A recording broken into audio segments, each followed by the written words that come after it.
When I was younger, I never wanted to be a writer, and it wasn't because I found it boring or I hated it. It's only because I was so focused on being an artist that I didn't want anything to get in my way of that path. When I was, I'd say around 8, I was actually very passionate about art. I used to draw all the time. So my parents got me a tablet and I started drawing on there as well. And I really enjoyed it. And it was just something that I really loved at that age. And the funny thing is, back then, if you was to ask me what I wanted to be when I grew up, I would say that I wanted to be an artist. Somebody actually did ask me if I would ever be an author.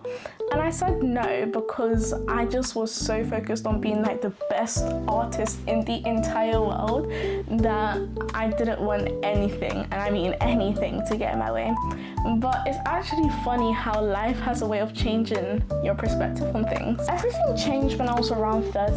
I was in school, in English class to be specific, and the teacher was making us do creative writing. Basically, creative writing is when you have a picture or an image, a picture on the board or a picture on a sheet of paper, and we have to describe that picture in a kind of storytelling way. If it's a picture of, for example, an abandoned house, you don't just describe what you see. You don't just be like, the house looks grey or the house is broken. You have to actually describe it in a story kind of format to make the person that's reading, in this case it'll be your teacher, actually enter into a world that they're like going through something to see this story that you're creating. And that's why it was called creative writing, because they wanted to see what your brain came up with. They wasn't trying to limit your creativity. They wanted you to just, the only thing that obviously we had to write about was the image.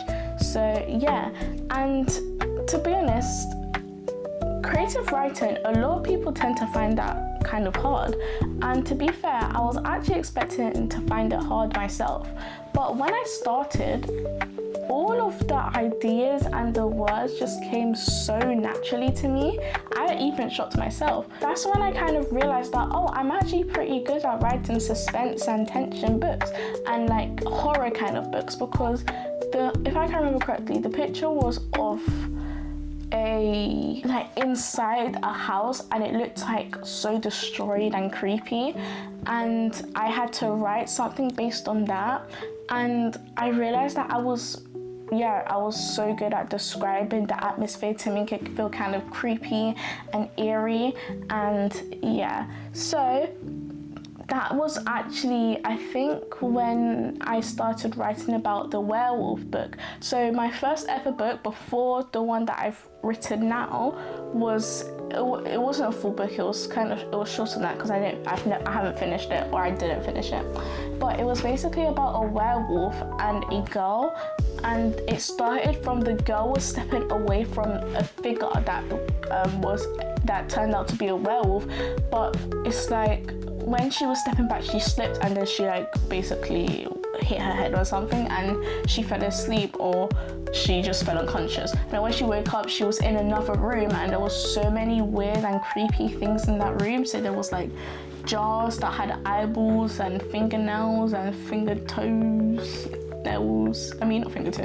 toenails and stuff like that. So it's like, that's basically what that story was about, and the whole story was just based around her trying to escape. I was heavily focused on kind of that supernatural kind of vibe. So there was werewolves, there was a ghost girl, there was a hand that could move around, and I was just very heavily focused on that type of vibe. So that was my first book that I ever wrote, or my first piece of long writing that I ever wrote. Until a few years later, my dad actually came to me with a platform called Amazon KDP. And Amazon KDP is basically a place for indie authors to publish their own books without needing a lot of money and without needing a publisher, which was actually really interesting. So when my dad came to me with that, he actually didn't just come to me with that just to tell me that. He actually came to me with a challenge as well. And that challenge was basically for me to write my own full book, like a book that has a beginning, middle, and end. And he wanted me to focus on that book and finish it and make sure that I don't rush or anything. So that's what he wanted me to do as the challenge. He challenged me to do that because he was like, oh, you write a whole bunch of short stories, which are all good and great, but imagine just having a full-length book in your hand that has all of those aspects in it. And then not only that, but maybe if I wanted to, I'll be able to publish it to the world for other people to read. And I was like, whoa. I was like, whoa, that sounds so cool. So I literally, like, when he told me on that day, I literally started making up a plan in my head of stories that I could write. And because by this time I already had like so many short stories, I was just planning to choose a short story from the ones on my phone and then recreating it into something more, into a full-on story. So yeah, I was really excited to do it because firstly, this would be my first book, and secondly, I had never done it before and I wanted to see if I could actually do it. So that was like the beginning stages of me writing my first ever finished book. So the first book that I ever finished is called Purgatory, and I'm really not going to sit here and say writing Purgatory was easy, because it really wasn't. Although the ideas did come very naturally to me because I had a whole bunch of short stories that I already wrote that I wanted to turn into long stories. So the ideas came very naturally to me, but the actual writing part, I would say, was kind of hard, mainly because I experienced a whole bunch of writer's blocks. And that is basically when you're at a loss for words and you can't really think of what the next scene could be or how to describe it. You can't really think of any of that. So it's just like your brain has just completely gone blank and you just have no idea what to say. And I experienced that a lot. And back then, I really had no idea how to deal with that. So I'd oftentimes just sit down staring at my laptop, trying to force my brain to remember words, or trying to force my brain to think of scenes or think of what I could write. But I feel like because I was trying to force my brain to think of that, it was just like, nope, I'm not doing that. So yeah, it was just not working out. Although I did experience a lot of writer's blocks during my writing did come naturally to me, and I know that might not make sense, but just hear me out. When I'm writing, I don't just write words on a screen. That sounds so weird, but I don't just write words on a screen. I write words based on what I see in my head. And what I mean is I'm a very visual writer, or I'm a very visual person. So when I am writing, I tend to see the scenes that I'm writing play out in my head. And if I can't see it, then I just don't add it in the story at all. Because what I want my readers to do is be able to visualize the scenes just how I was able to visualize the scenes when I was writing my book. Because I don't want them to just read my book in one setting. I want them to be taken on a adventure or on a journey through my world of the book. So I try my best to visualize every single moment in my book that I have written, because if I don't, then I can't expect the person reading it to be taken on that journey that I want them to be taken on. So that's what I really try to do every time I'm writing.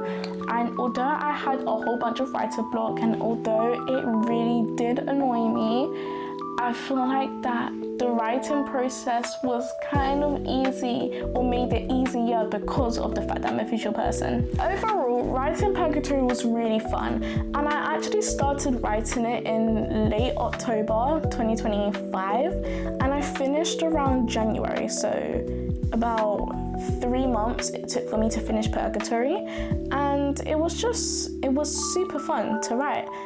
But when I did finish writing Purgatory, another problem arose, which was the actual publishing aspect. And the thing about me is I tend to doubt myself a lot, and I feel like that's because I just don't like the unknown. So once I finished my book and I was getting prepared to publish it, my brain just started thinking, oh, what if it's not good enough, or what if people don't like it, or what if people don't like it, or what if people absolutely hate my book? What if people are not taken on that journey that I wanted them to be taken on, or what if I was just being biased about my own book because I was the one that wrote it?